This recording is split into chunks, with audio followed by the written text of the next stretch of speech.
Rejection woke my ass up. My last year of college, 448 jobs I applied for in some way, shape, or form through resume, application, etc. I got 2 interviews and 1 offer. My first job out of college, I was working for AmeriCorps with a doctorate, sleeping on someone's floor or even in a bed, sharing a room with somebody making $24,000 a year. My biggest mission is to eradicate oppression and discrimination across the world. The vision always been global. First, we gotta dismantle the systems that cause the need for diversity to exist in the first place. I wanna create a world where diversity is no longer needed. This country was built on the free labor of marginalized populations and designed by people who intentionally oppress those populations. It has evolved in a way that still happens, but we don't think about it like that. Like I said, we no longer physically in chains, but mentally it's chains on us. And when you think about that shit, that's fucking brilliant. But we gotta be smarter. You smarter than you look.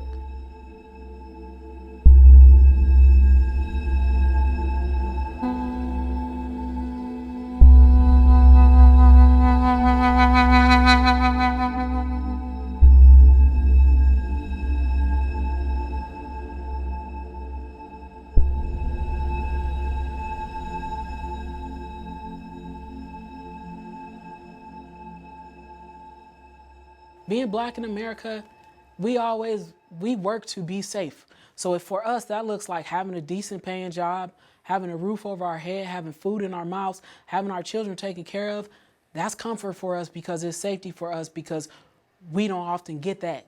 We have to fight just to get that. I also think that because of assimilation, we've been taught to cover who we are.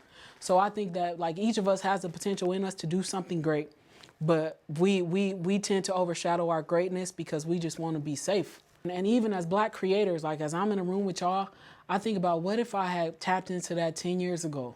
But we get taught, you grow up, you work hard, you go to school, you get a job, or you ain't gonna be shit. Even like when we look at the drug dealers in our community, it's like all them niggas ain't shit.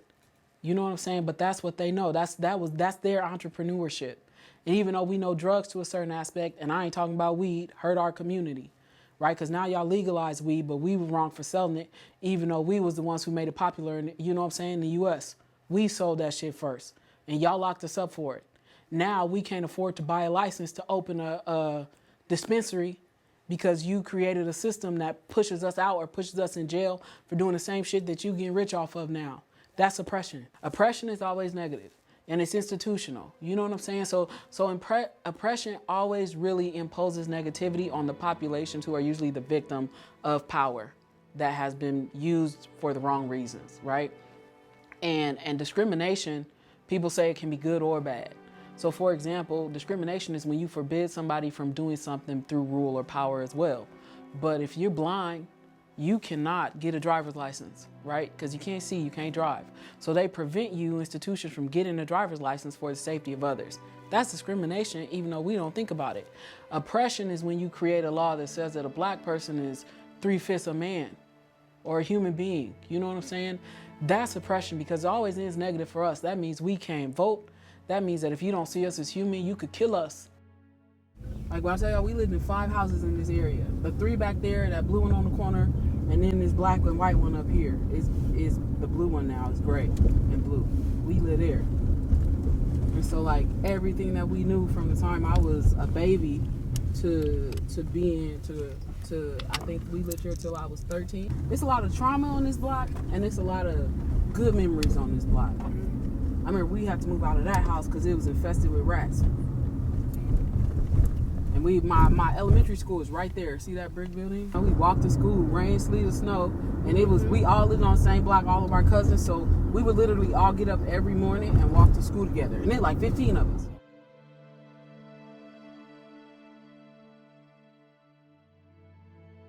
I've known Cheryl for many years. I was first introduced to Cheryl when she came and helped an organization called Ada Developers Academy. So Ada Developers Academy is a nonprofit organization that offers coding, basically a school for coding for women and gender diverse people. And we had found that Black and brown folks that went through the school were the most likely to not make it through the entire program or not land jobs at the end of the program. And so I had an opportunity as a board member to work with Cheryl as she came in and did an outstanding job interviewing everyone and really getting to the core of the issues in the organization and outlining a plan for them to execute to address that. So I've known Cheryl many, many years. I think a couple of the key areas was just a lot of the women that came into the program had tech-adjacent support systems already available to them when they came into the program. And so you would have women who would be applying to the program who had husbands or partners who were already in tech. And so they could go out and reach out to these resources to help them with their homework, or even, helping with the kids at home.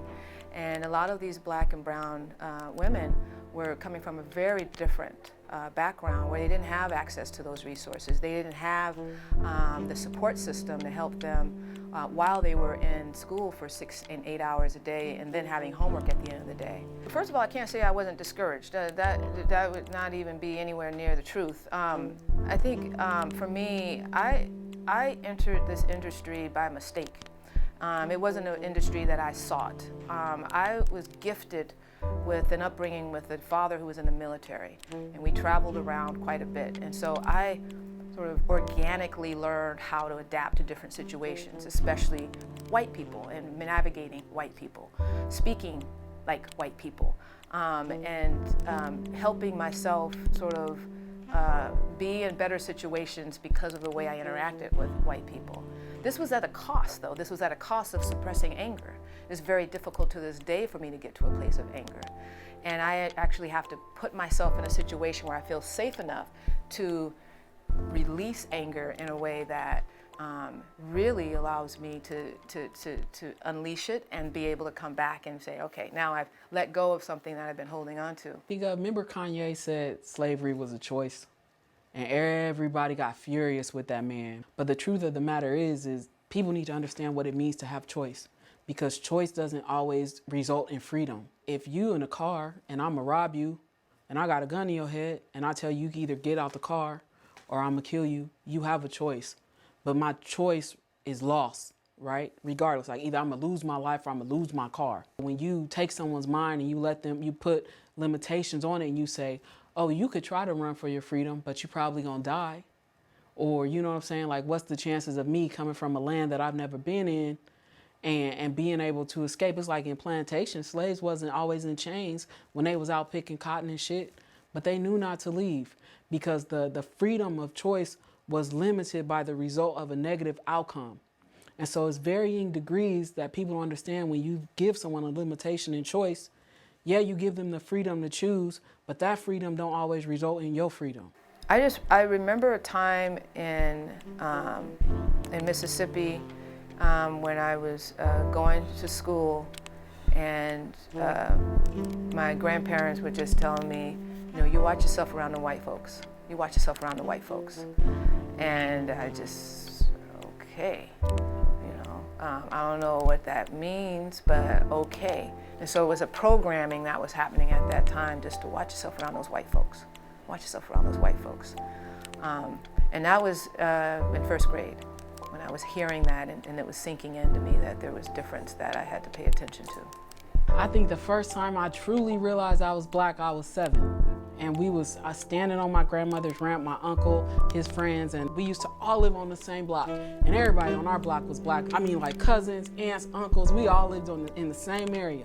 So for me, Blackness was the norm because everybody around me looked like me. And then the cops rolled up one night. My brother, my uncle, this dude Ed, I never forget, this guy named Michael, the miners, we was all sitting around rolling dice. And the cop pulled up and he just immediately started harassing them, right? I remember coming down the ramp and looking across the street, no lie, about 9 feet away from me. And it was this little square that they was all sitting in like a circle. They had them on the ground, hands behind their back, you know what I'm saying? Hands behind their head, on their knees. And my brother was on his knees and the cops started choking him, calling him racial slurs. And I remember standing there frozen like, what the fuck? And my brother's eyes started rolling back in his head. So my uncle jumped up and pushed the cop. Thank goodness nobody got killed in that moment. And I remember hearing that cop call my brother a nigger. And that was like the first time I had been there to witness it, because we seen black people being called niggas and shit on TV all the time. And in that moment, I was just like, wow, he tried to kill him because he was black. I was in first grade, second grade. It was me and one of my guy friends, and then at the time it was my boyfriend. And another little girl, two other little girls, one white girl and black girl. We found a dog in the playground at school. So, and one of the little white girls said, oh, well, I know whose dog it is. So we were like, oh, let's just take the dog home. You know what I'm saying? It's no big deal, just return the dog to the owner. So we returned the dog to the owner and came back, and they couldn't find us. All the kids had went in from recess, and we were missing it. They threw this big fiasco, and I will never forget when my teacher, her name was Miss Cunningham at the time, told the little white girl, you go sit down, and you three go to the office. And we went to the office, and they called my mom, and I got a whooping for that. I will never forget that. I think that was the very first time I had ever, at the time, being kids, you don't realize stuff like that, you know, but I think that was the first time ever that I realized I had seen a separation. Who is someone that you would consider like your protector? Moms. No ifs, ands, or buts about it. I mean, she was so protective to a point, though, that like she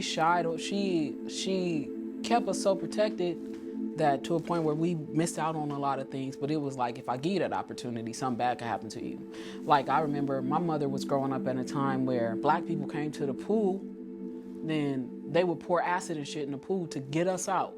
You know what I'm saying? She grew up during that era. We was never, ever allowed to go to public pools. I never learned how to swim. As an adult, I'm learning how to swim now, you know what I'm saying? Because my mom just was like, it wasn't like she was afraid of the water. She just didn't want nothing bad to happen to us. I had failed some classes and I lost my scholarship because they put me on academic probation. And I called my mom and I was like, I failed my classes, I failed it twice, I'm below a 2.0. I've never been here before, I don't know what to do. And my mom was like, come home. And I got furious with her immediately. And I was like, why I need to come home? I was like, why you want to tell me to fight? She had her own fight going on that I didn't even know about. My brother is a felon, and he was living in her basement. She had a home daycare. Well, the state came in because they found out he was living with her, and they took her daycare license. When I was having that conversation with my mom about my fight, she was fighting for her license, which was the way that she kept us above float since the 80s. We was both fighting the same system very differently. And so like, I think about that when you say how it plays into this, because I had no idea because my mother didn't tell me, because she knew I was fighting my fight. I didn't realize at the time she didn't really know what to say to me because she was trying to stay above water herself. You know what I'm saying? And that shit break my heart till this day, because I'm like, if I had known, maybe I would have done something differently. It eat away at you, because my sister told me about when she was in court, and that when the judge made the decision to take her license, she broke down crying. When you asked me that question, I'm like, damn, I was fighting, she was fighting, and we, you know what I'm saying? Here I am.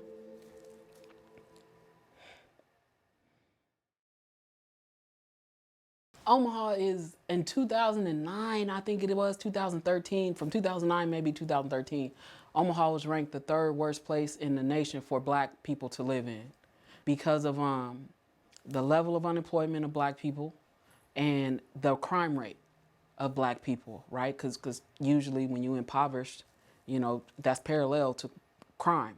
It's pretty bad. You know what I'm saying? North Omaha is where all the poor black people used to live, and middle class, even black people. That's where we were. Then you had West Omaha, which was rich people, mostly white people. South Omaha was like where the packing plant is, and where most of the Mexicans and Latinx people live. And so we was just like all divided by race.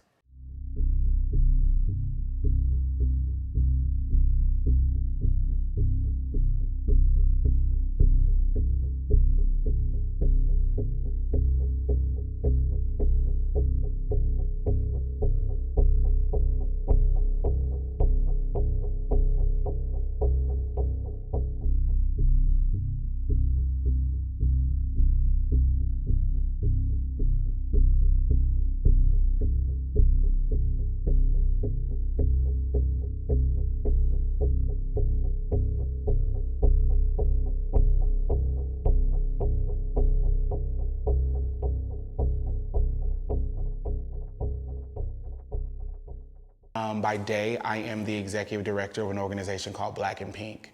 We are currently the largest prison abolitionist organization in the United States, working to address the intersections of mass incarceration, LGBTQ+ people, and folks who are living with HIV and AIDS.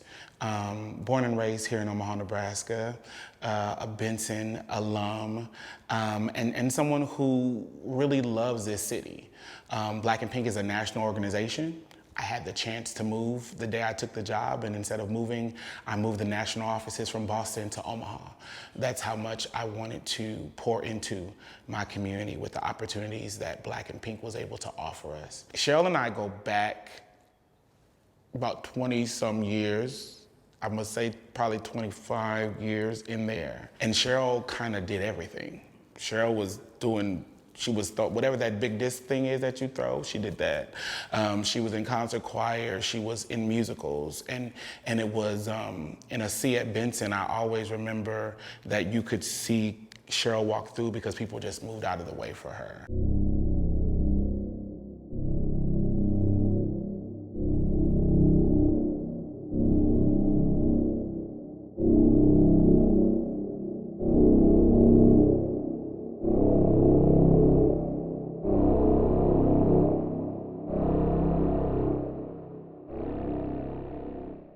Miss Tucker, right now her name is Miss Lemon, Miss Hodges. When she come, I want to have a conversation with her because we used to sit in this library. She would sit here with me till 9 o'clock at night, and I'd be the only student in the building. College wasn't a priority for me. It had never been. And so what happened is, like, Benson High School made me believe that I was smart enough to go to college. I was in AP courses here. I had like a 5.2 GPA. Like, I was just like, oh, I'm smart enough to take these classes, you know what I'm saying? And Benson was a place that really made me believe that I was intelligent. Nobody ever really said those things to me, just because we didn't think about it. And I didn't always show them at home, but when I was at school, this was like my space. Because my mom had a 24/7 daycare. It'd be like 13 kids in our house at one time. This was my getaway. I was the only student in here, and it'd just be me and Miss Tucker and filling out college applications, and she was the first person to give me a real lesson about, no, you go to college. You know what I'm saying? And I was like, all right, she's like, I'm gonna help you get into college. And I was like, okay. And sure enough, she did. Every application, she sat next to me on the computer and made me do it. You know what I'm saying? She's like, no, tell me who you are. You know, she helped me write my essays, everything. And it was just like, it was such a blessing to be here and in a space where I built that confidence. I know Cheryl from Benson High School. We spent a lot of time after school working on counseling things that she couldn't get done in the counseling department for one reason or another. But along with a number of other students, I used to help them with resumes, personal statements, interviewing, things that would prepare them to earn scholarship money and attend college of their choice. The first time I really had an interaction with Cheryl was my junior year here at Benson. And there was a musical called Fame. And there was an LGBT character in the musical. And all the assumptions, because I was the LGBT character of Benson, is that I would play that role. And my music teacher, Miss Renshie, put me in another role. I was playing Tyrone, this young man who was struggling to read, struggling to figure out where he fit in. He was great at art, but everything else that was connected to school he was struggling with, which was a mirror of my life in my junior year. The only reason I stayed in school is that 8 classes were in the music room. So there was this rap that Tyrone had to do. And needless to say, like, fear wasn't an appropriate word for what I felt. Miss Renshie was like, well, Cheryl can do the rap. And I was like, it was one of those moments where it felt like I was drowning and someone threw me a life vest. And she stood right next to me. And I remember she coached me through it. And I remember that she really made me feel safe. It didn't feel like I was losing anything, if that makes sense. It felt like I was sharing space. And I think that's important, period, for people to really hone that craft. And Cheryl's always had that skill. I'm not sure if they appreciated me expecting them to work as hard as I wanted them to work. Now, I'm talking about all of my students, but specifically students who looked like me, many of them were so proud that I was at the head of the classroom, and it was a pleasure to have them in class. We have to move from a place of tolerance to a place of acceptance. But first, we must learn to build systems that allow us to do that safely. I think that we have been taught humility through discipline of being who we are. And when that shows, we get disciplined for it because who we are is not what society accepts as normal. It's like what we call pathologizing behavior. We often say black people too loud, or oh, she extra, or oh, you not enough. You a basic bitch. You know what I'm saying? And those things, that's behavior that has been pathologized within us. So we learn through punishment and ridicule how not to be ourselves. And that is the problem. Either way it go, people gonna shit on you. So why should you care? You know what I'm saying? That's authenticity. It's hard for black people to show our authenticity because it's been beaten out of us. And I just don't mean physically. People are like, you need to calm down and not tear shit up. It's like, nah, bitch, we kneeled peacefully and a nigga got kicked out of the NFL because of it. We too loud and we tear some shit up. No, not like that. We want you to protest, but don't go outside of the norm that we have for protests. Even though you'll go tear up a whole motherfucking city when your NFL team win. You fighting because something right happened, and we fighting because we need our rights. Show out. Show up and show out, because humility, no matter how you play it, could work against you if you don't know how to use it. It's like knowledge. Like they say, calmness is a power, a superpower, right? Well, sometimes so is protesting. It's situational, and we have to be knowledgeable enough to know when to show it. You know, but I think humility is important, but not to the point where it prevents you from being authentic. There's so much access that we have to history outside of a history book for school that there really aren't any excuses. Now, 20 years ago, 25 years, 30 years ago, or even farther than that, it was a little more difficult. But there's no excuse now. You have access by way of your phone or laptop, computer, whatever it is. You have access to information there. There are all kinds of podcasts and broadcasts of so many different things. My aunt, Bertha Calloway, and my uncle, Thomas Calloway, they own the Great Plains Black Museum down there on 24th and Lake Street.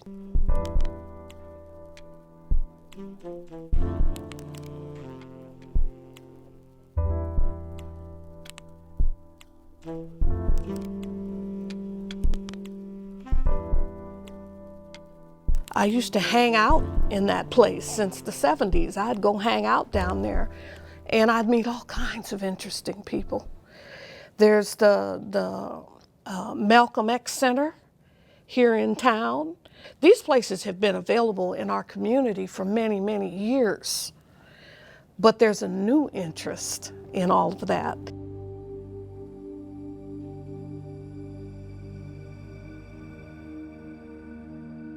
Now, my aunt and uncle have died, and somebody else owns and operates the Great Plains Black History Museum, but the information is still available. Even in Omaha, Nebraska, Malcolm X was born here in Omaha, Nebraska. It helps to know more about your history, but you can't wait for a teacher to give you that kind of information. You can't. You can't wait till Martin Luther King Day in January to explore African American history or anything like that. You have so many opportunities. I think it does help for everybody, not just African Americans, but for everybody to know more about how this country was built. I think a large part of it is history and the erasure of successful Black people and their route to success. And I'll go a step further. For me, the erasure of black queer people being successful in black history, period.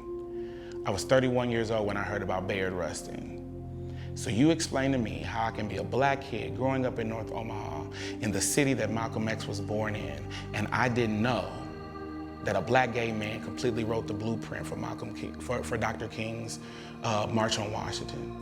That this man proofread and put together the entire I Have a Dream speech.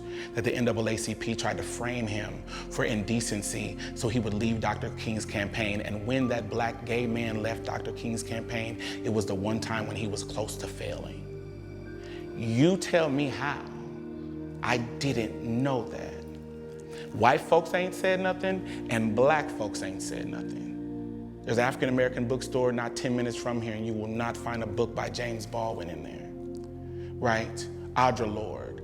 So it was, once I knew I could be black, queer, and powerful, there was no non-negotiable about whiteness having any space in what I was going to do. History plays a huge role in how we treat people. If you don't know your history, you're bound to repeat it.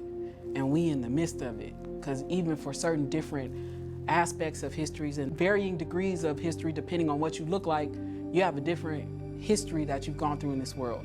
And if you have multiple identities, what we call intersections, where you come from a background where people have always been mistreated based on the foundation of this country, it seemed like the shit just pile up. Like you said, you can't go into an educational institution and open a book without seeing a history of us that's built on oppression. Right? And so it's like you've built your educational system, at least the historical piece, based on our oppression, because those are the stories you tell us. If you're African American in this country or black in this country, you don't really know your history before this country. So not only have we been in a space of being lost trying to create our own identity, we've been shitted on because of it, because our identity is not like yours, or not like a white person's, or not like a Latino or Latinx person, right? I just get furious because I can remember growing up and looking at books and everybody in it that looked like me was either getting the shit beat out of them during civil rights or they was in chains. Why in history you don't teach us how to fight the justice system? Like why in history you don't give us portrayals of us doing greater things? It's the same people who have done great things, right? Martin Luther King, Rosa Parks, like we learn about them, but it's so much more to our history. And so it's like the more marginalized you are, the more limited your story is in this nation.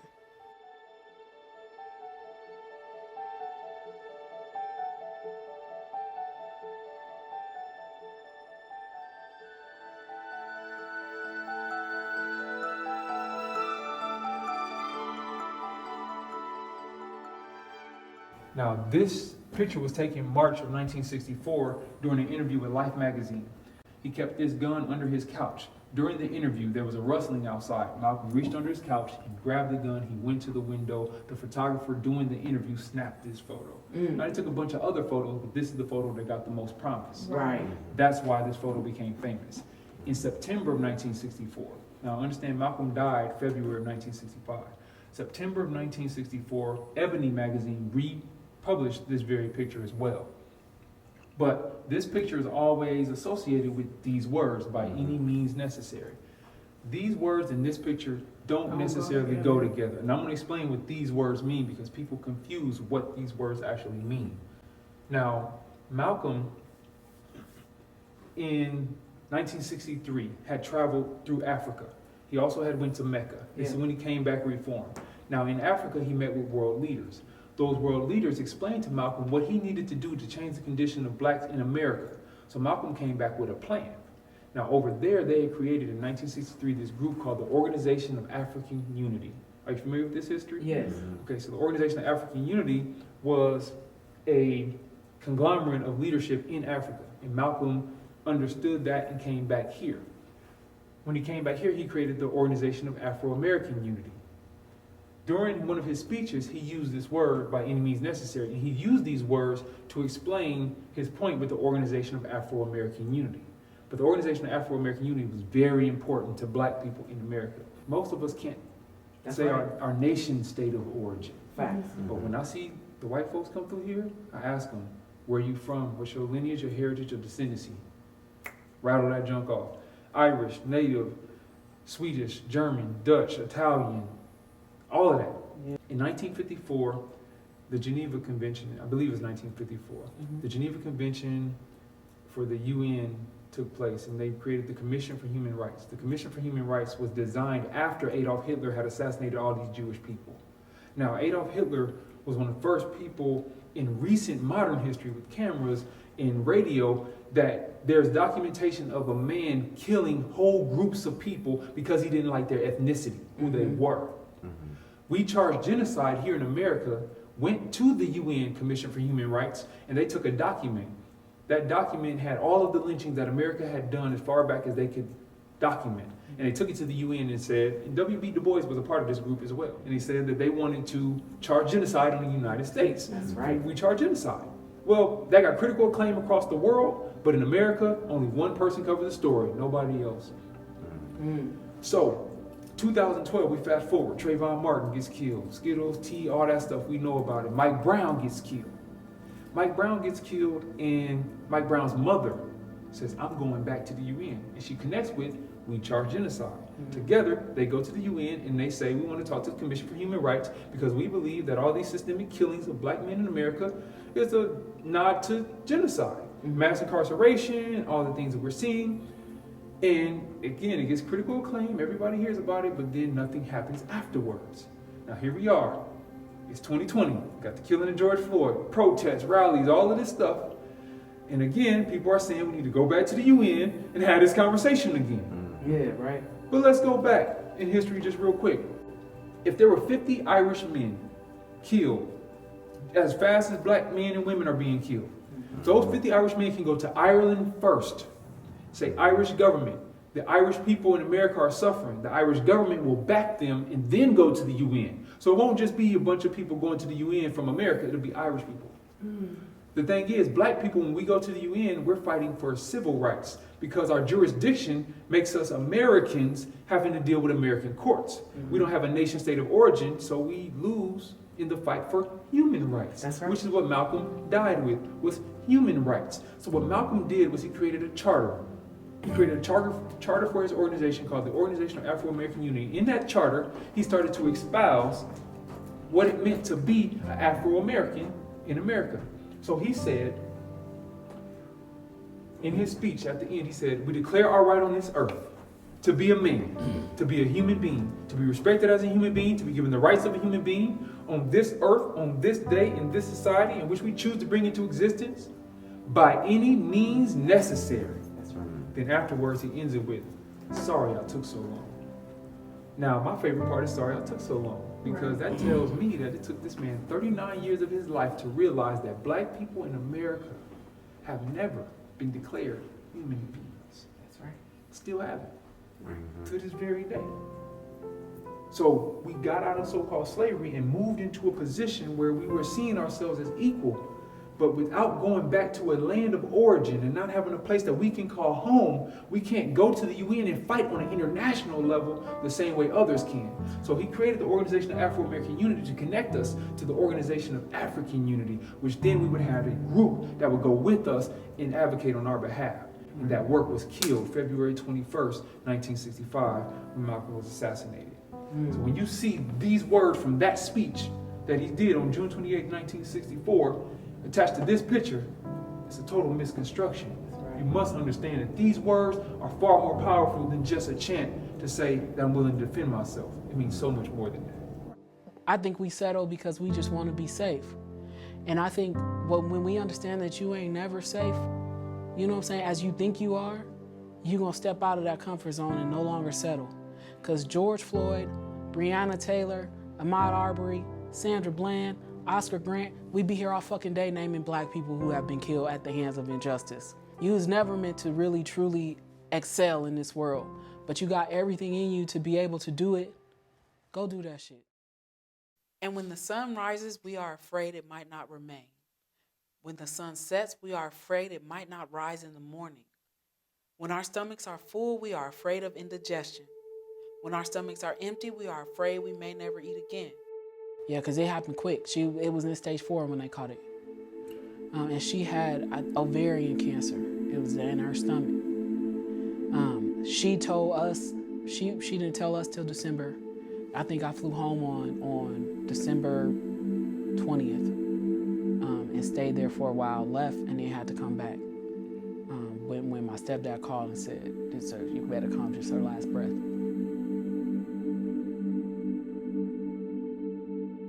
I was sitting on the couch with her. My brother had just came over and shaved her head, you know what I'm saying? And we was laying on the couch, and she put her head in my lap, and my mother had never done that. She loved us, and it's my thing about love, like, and culturally it shows up differently. You know what I'm saying? So people be like, you're like, it's unkind the way your grandmama speak to you. I'm like, nah, that's us. Yeah, that bluntness, that realness, that's how I was raised. So when people speak that to me, that's my language. You know what I'm saying? As long as it's not disrespectful, but it's blunt. Like if I'm fucking up, my grandma be like, nah, you fucked that up, go fix it. For my mother to be in a space intimately where she laid her head in my lap, I was 34 at the time. That was new for me. Because it was a side of intimacy I had never seen from her. She broke down crying. And that was also, like, I was 34 at the time. I think I may have only seen my mother cry 3 times in my life. When my grandmother died, 4 times. My grandmother died, my grandfather died when she was first going through menopause and in that moment. And she looked at me in the eyes and she said, I wish I could have done something differently. And she broke down crying like she knew she was dying. And I was just in that moment, and I was like, what do I say? I wasn't raised to hug and kiss people and shit like that. I was raised to always have my defense up and protect myself because I was black. You know what I'm saying? And even with family and a woman. So even around men, my mother would teach me to, you know what I'm saying, in case you gotta defend yourself, this is how you get down. And so like, I looked at her and I was like, you did everything you were supposed to do. I am who I am because of you. You know what I'm saying? I told her, I said, that's the first time I ever told her. I was like, you my hero. You always gonna be my hero. You know what I'm saying? Everything I do, everything I become is because of you. Because Pops left when I was 4. And it was just like, it was that realization of the regret she had in that moment. And when I said it to her, I seen like this peace come over her. And I was like, you know, you raised a bad bitch. Like, I didn't say that to my mama because she still probably would have slapped me chemotherapy and all. But it was just that moment of like reassuring her that like, when you leave, I'm gonna be okay. But I need you to know I'm gonna be okay because of everything you given me. And that shit was, it was gut-wrenching. It still is. When we are loved, we are afraid love will vanish. When we are alone, we are afraid love will never return. And when we speak, we are afraid our words will not be heard nor welcome. But when we are silent, we are still afraid. So it is better to speak, remembering we were never meant to survive. Over the last couple of weeks after George Floyd was murdered, for the first time in Omaha, folks were really talking about divesting. How do we as black folks make sure that we are right without depending on white folks to be a part of it?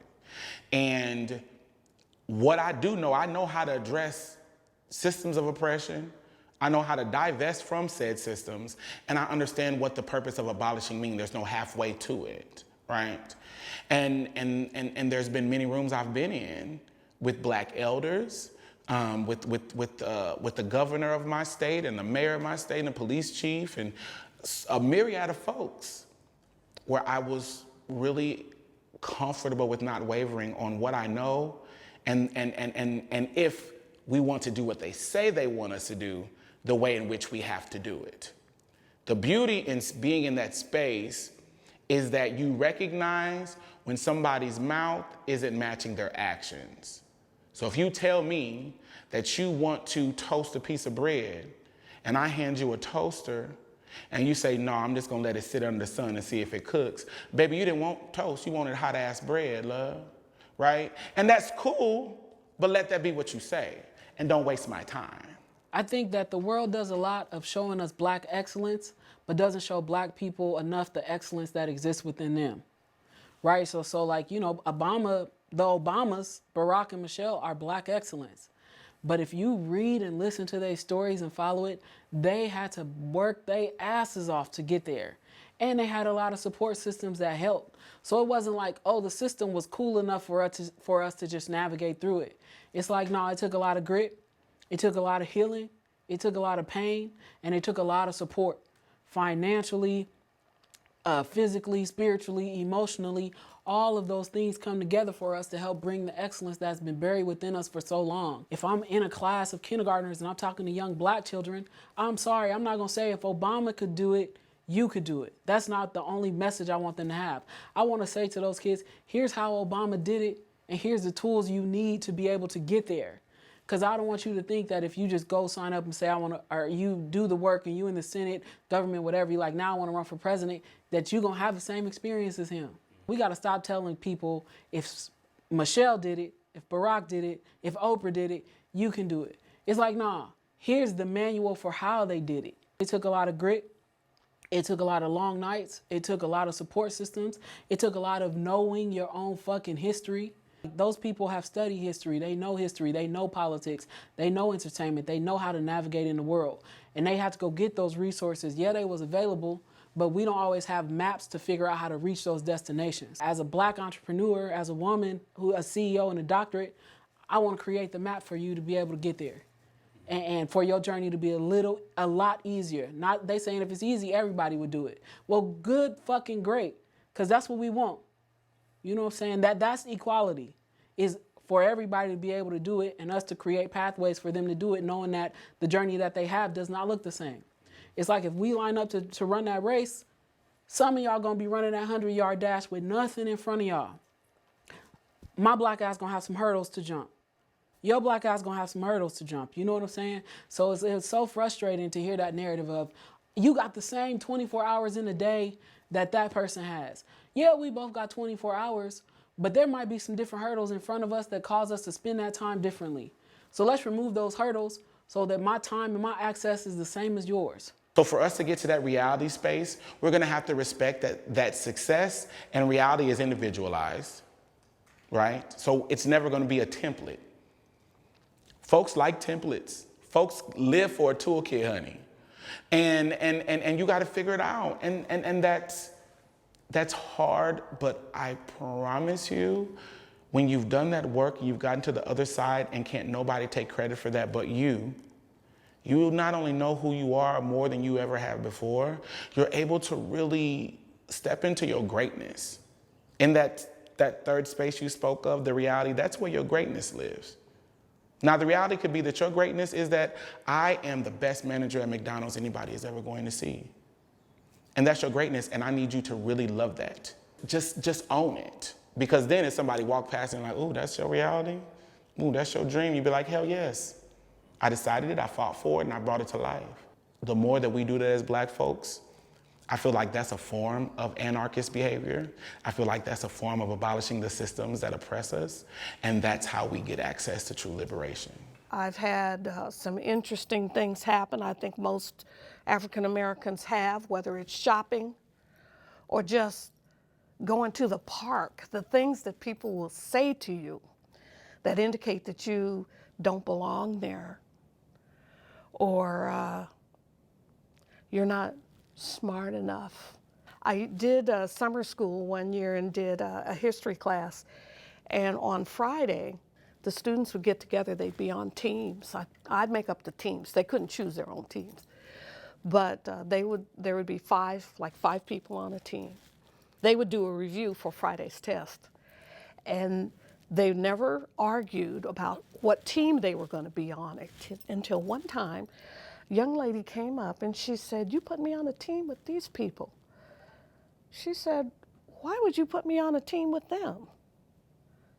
They are not so smart. I need to be on a team with some smart people." And I started laughing. She said, "What's so funny?"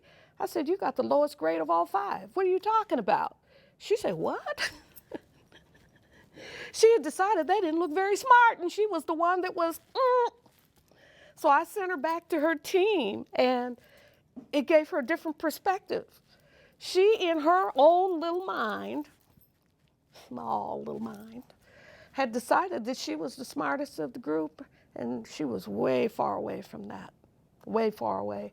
And I hated to do that to her, but she needed to know you can't be passing judgment on people like that. You can't do that. Never had a problem with anybody after that in that class. Yeah. For someone who was in the same position that I was at the time. What really helped me was was that woman sitting with me and mentoring me. You know what I'm saying? And the fact that my mom would take us to the library. Like, she'd take us there and drop us off and just let us go in there and explore, see what you find, you know? So it was like you had to be super intentional about wanting to learn. But also understanding, I want kids to be aware of the fact, like even as I look at my nephew over there, the fact that school systems don't always work in our favor. And so, you know, you have to be willing to go the extra mile, because I do feel like as a black student, I did still have to work twice as hard. And it's still like, I wish that I still though wish that this would have prepared me more for the actual world. You know, like Vincent taught me about math and science and shit like that, but it didn't teach me how to fight discrimination. It didn't teach me as much as I wish I would have known about blackness, just about oppression and all that shit.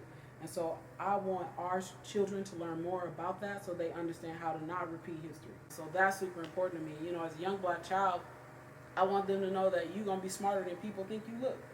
You know, but you got to be willing to not run away from it or let anybody make you feel bad because of that shit. And understand that intelligence is not just about math and science and shit like that. Like, you can be intelligent in your own way. If you have a lot of expertise about a certain subject, that's intelligence. But we don't really teach children that. Like, we teach them to let an ACT and SAT define them, and that's what you need to be successful in. You don't need that shit. It's good if you have it and you want it, but we working to create more lanes for you to not need that. I think that I think we really have to take advantage of the learnings we've had from the 20s, when we had a similar movement that happened during the Spanish flu, and we had very similar, this is when NAACP was born, but there was a movement that happened similar to what's going on right now around Black Lives Matter. And after 11 years, because of terrorism based on white folks really trying to threaten those who were in the movement, it evaporated, it slowed. But I think it's important for us to be able to, and it's not on black folks, it's not on brown folks, that there has to be a very sustainable commitment to undoing and to fixing all of these systemic policies, these systemic racism that's embedded in just everything that we abide by as a country. And so taking advantage of this movement right now, that's a global movement, and finding ways that, you know, we really get 51%. It's just 51% needs to be completely aligned and in this for a lifetime. That is critical for that commitment to making this change and helping us get to that more equitable coexistence. The other thing is, I mean, that to me is sort of boots on the ground, right? But I think that from another dimension, and this may sound woo-woo, but I do believe that there's a multi-sensory sort of existence beyond what our five senses have. And there's a way of reaching people in a different dimension that is not just the way that we communicate today, but it's almost like going beyond our bodies and into this place where we can meet each other outside of our bodies and outside of our thinking and outside of all of these sort of constructs.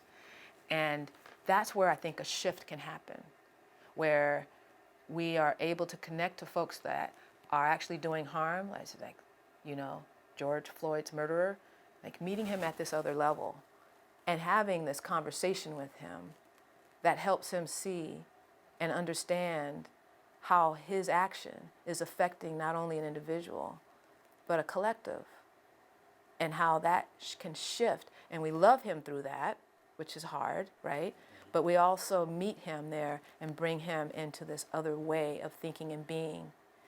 And that's causing a shift at a subconscious level that I think is extremely important for us to reach the level of equity that I think is possible on our planet. So Derek Bell, he has a few books where he talks about critical race theory, and it's black crit, it's white crit, it's femme crit, it's Native American crit, all sorts of different crits, right? Which we call CRT. And he has this book, it's called And We Are Not Saved. And in the book, he has this alter ego that he always talks to his main character and then him, and he talks about interest convergence. And interest convergence means that white people don't ever do anything intentional, especially politically, unless it benefits them. If y'all control the system and y'all always create opportunity based on how it benefits the system that you created that doesn't work for us, that's not in our favor, that's in your favor. That's interest convergence, right? It's just like if someone's like, diversity means more productivity, it means more profit for my company. So I'm gonna go out and recruit these black people, these Latinx people, these Native Americans. I'm gonna give charity to their causes because I know that that's gonna benefit and bring profit to the company that I created. If that's the reason you do it, that's interest convergence. Now, I ain't saying you shouldn't do it, but I'm saying that your intentionality has to change, because when that changes, the outcome changes. One, you do it because it's the right fucking thing to do.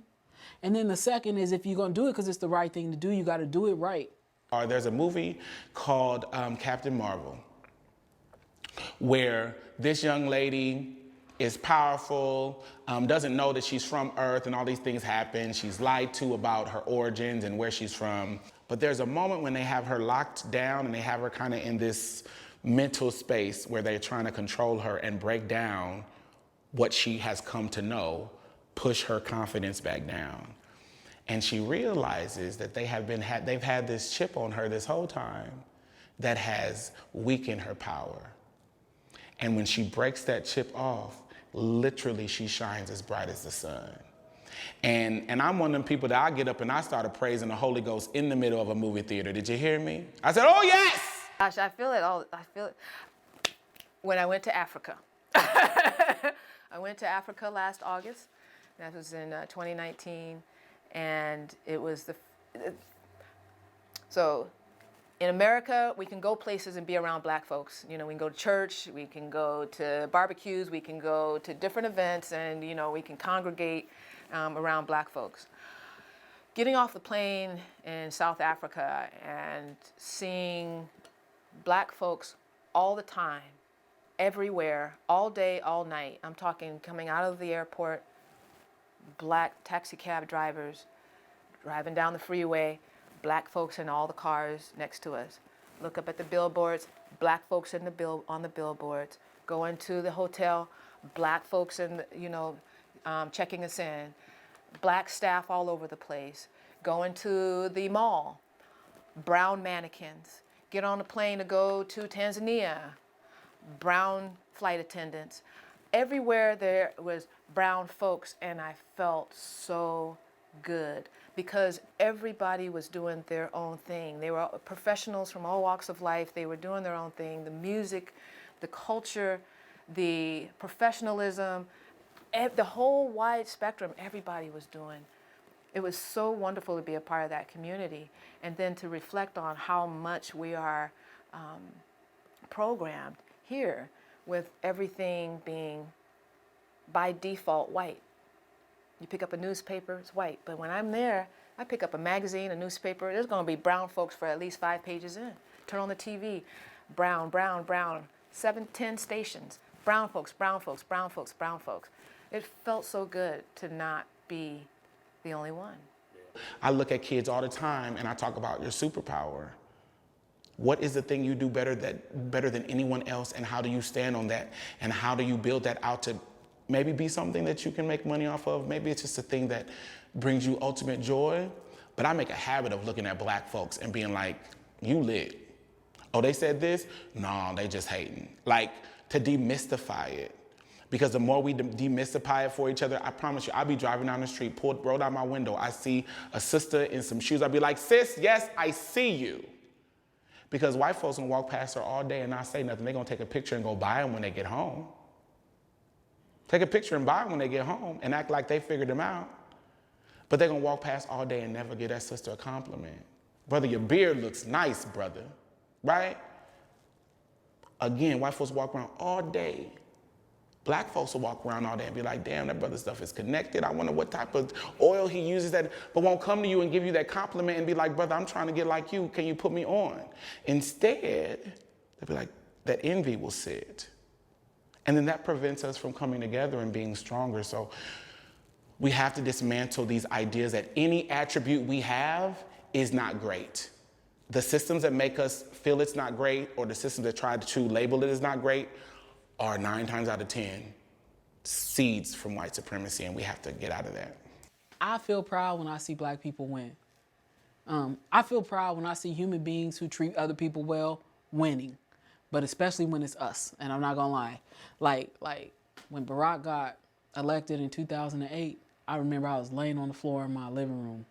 I felt so proud to see him, his black wife, and love has no color, but to see that black family on the stage at the presidential election, I felt proud. I felt proud. I cried. My nieces and nephews, when they graduate from high school or they accomplish something in their lives, I feel proud.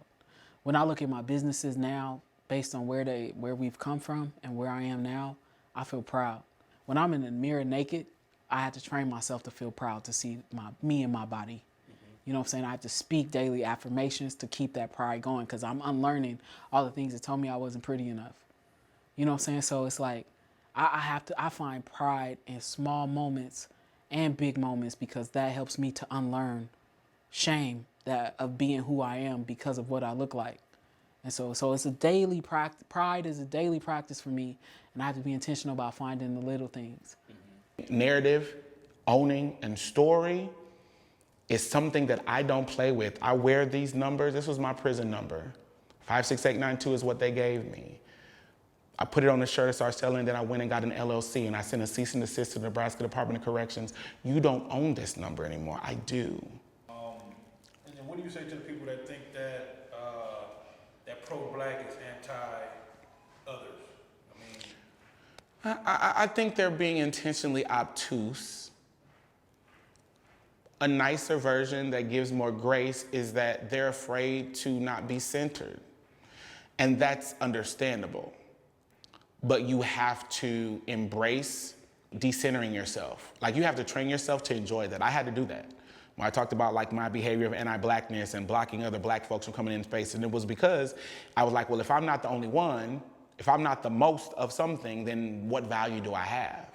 And then once I was able to really embrace, like, decentering means I don't have to have all the answers. That means I don't have to do all the work. It means that I don't have to be perfect. I don't have to be everything to everyone. What? Bring that on. And it also means that I get to work in conjunction with amazing and incredible folks that I build community with. So be comfortable and learn to embrace decentering yourself. That saying that black trans lives matter does not lessen the truth that black lives matter. That talking about the power and the beauty of black trans women doesn't negate or shrink the beauty and grandeur of black cisgender women. All these things, it's in that space of yes and. I'm a visual person. And you know, in black families, like most places, like white folks will give you a plate of spaghetti with some meat in it.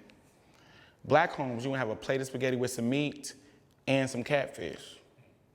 Huh? Neither of them are less of a meal, my God. Huh? But they're better together. I eat a plate of spaghetti. I eat some catfish. But you put them together, that's a whole different level of razzle dazzle. And that's what the when black folks can really work together, that's what it feels like. That it's just like the best plate of food you've ever had. And we know you need a little yam juice. You need all these little nuances to make the best complete whole. We gotta get back whole. And again, all along the way, be like, you know what, this is hitting. But if I could just, and then we all done had that plate where we like, I don't want nothing else could change this. And that's how it feels when I'm in a room with some black folks and we just have those beautiful black moments. I'll be like, child, this is like the most beautiful plate of food I've ever seen, and I'm so full. And you'll be so full that you're not gonna snack after. And no shade, whiteness feels like snacks, sugary snacks at night. So when I feel myself up on blackness, Did you hear about the rose that grew from a crack in the concrete? Proving nature's laws wrong, it learned to walk without having feet. Funny it seems, but by keeping its dreams, it learned to breathe fresh air. Long live the rose that grew from concrete when no one else cared. That fight was the hardest fucking thing I've ever had to do, in the realest moments, the most existential moment I've ever had in my life. I remember my mother took her last breath. I was standing at the head of her bed. And I remember feeling crushed because it was like the thing that I knew. My freshman year in college, we had to write a essay, and it was called, mine was about our hero. My shit was called My Mother, My Heroine, right? And I felt like when I saw that, I never felt so helpless. You know what I'm saying? Like a medical, like you in this medical facility that should have caught that shit earlier, but because we didn't have access to good health care, they didn't. You know what I'm saying? And because we didn't have the financial resources, I couldn't get her into a center for cancer for them to help her. And that shit crushed me because it felt like as much as I'm doing, it's never enough. You know what I'm saying? And the fact that I felt like I couldn't do more to help my mother really hit me hard. And I spiraled for a second. I mean, I was drinking every day. I was drinking wine, tequila, every fucking day, a bottle. Not of tequila, I can't drink a bottle of tequila a day. I ain't built like that. And I was over consuming that shit. I gained weight, hella weight. I was depressed. I was in a job where I was being severely mistreated because I was black. So like flying back to Seattle was hard because I ain't have no family there. And I was in a system that was mistreating people that looked like me. And so all that shit was on my mind. And at the same time, it was like this existential crisis moment that was like, what you're doing is not working. You got to do something different. And I remember moms came to me in a dream like a month after she died, and she was in a closet, and I was walking in the closet, and she was like, I got something to tell you. And I was like, what is it? She's like, you're not ready to hear it yet. And that was at the beginning when I was like spiraling. And she was like, but when you're ready, I'm gonna come back. And so she left me, she disappeared in the dream, and I remember reaching for her in the closet and she was gone. And I fell on my knees in the closet, I woke up crying. And I was like, what am I gonna do? This was in January. Then in March, she came back, same dress, same closet, had the same thing on. And she was like, I need you to be happy. You know what I'm saying? She came back. When she came back, I walked into the closet because I knew she was in there, and I said, I'm ready. Tell me what it is you gotta tell me. And she was like, I need for you to be happy. She's like, I've never seen you so unhappy. And all I want you to do is focus on that. And I was like, all right, okay. And then she disappeared again. And she said, and after she disappeared, I heard her voice though, and it was like, everything you need already inside you, you just gotta find it. And I was like, okay. And I remember 2 days later, I went to work. On my way to work, I broke down crying. It was raining in Seattle. I was in my car. I stopped at this red light, and I saw the color red. I looked at it, and it was something about the color red. I broke down crying. And I turned the corner. I got to work. It was like 2 minutes away. I sat in my car. It was like 6:30 in the morning because I was having a hard time sleeping, so I would just go to work. And I sat in my car in front of the building, and I cried. I was so happy nobody else was there. Walked in the building, went in the elevator, went up to the third floor, because my desk was on a cubicle on the third floor. I sat down at my desk, and I heard that same voice. And it was like, write your resignation letter. And I was afraid. And it was like, everything you need is within you, and you're gonna figure it out. You're gonna struggle a little bit, but you're gonna figure it out. So I started writing a resignation letter, boom. Before I knew it, 30 minutes had passed, I had 4 pages. And I knew I was doing the right thing. It's a skill to learn to trust your intuition. And I never felt my intuition so powerful than I did in that moment when I decided to become an entrepreneur. I love the water. I will go sit by the water all day. And so for me to retreat, like y'all see my offices here in Malibu, people like she bougie. I'm like, nah, I'm practicing wellness. And I'll budget for things like that because that matters to me.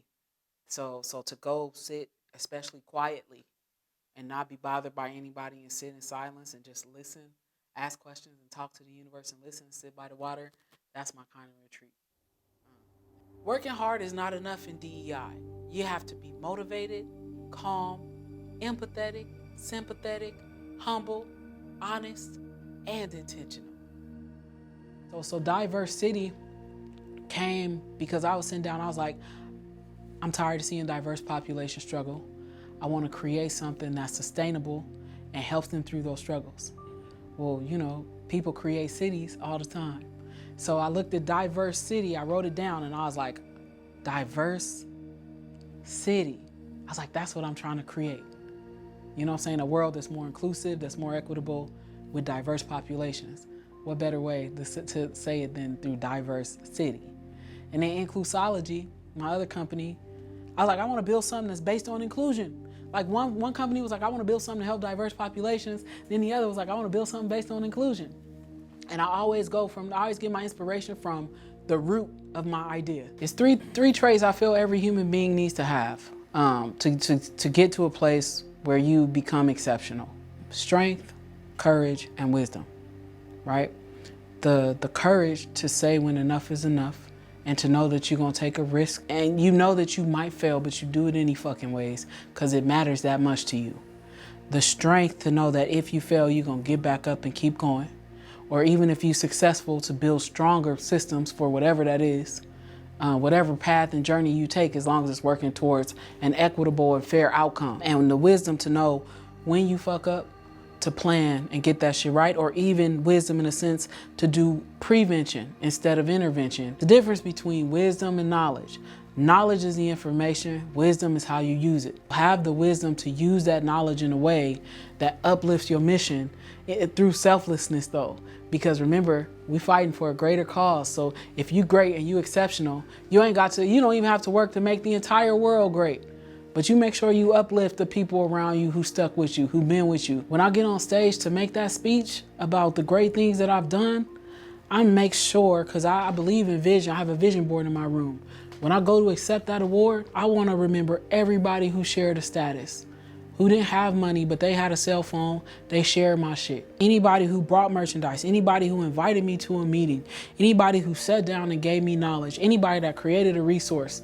I want to make sure that I never forget that, you know, because it's like you can work as selflessness or as selfish as you want, but do it with the intention of being equitable and creating systems, even for people who may not have shown up for you in the way that they need it, because they fighting the same fight you are. They just might not have the tools that you have.